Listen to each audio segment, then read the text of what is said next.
A type of synchronous motor powered by DC current, a brushless DC motor uses an electronic controller to switch the current to the motor windings, producing a magnetic field.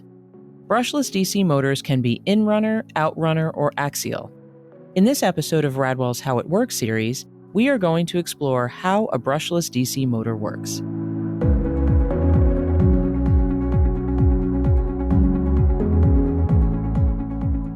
First, let's review the main components of a brushless DC motor. First is the stator, which is static and holds the electromagnetic windings. Second is the rotor, which is the rotating component and is made up of permanent magnets.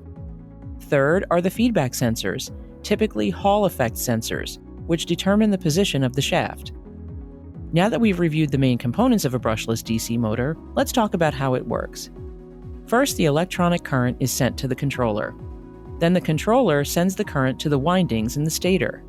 This causes the coil windings to become energized and become an electromagnet. As each winding is charged, it attracts or repels the permanent magnet rotor, causing it to rotate. A Hall effect sensor determines the position of the rotor, which tells the controller which winding to energize to keep the motor rotating. Brushless motors are used in electric and hybrid vehicles, cordless tools, computer peripherals, model planes and drones, motion control, and servo motors.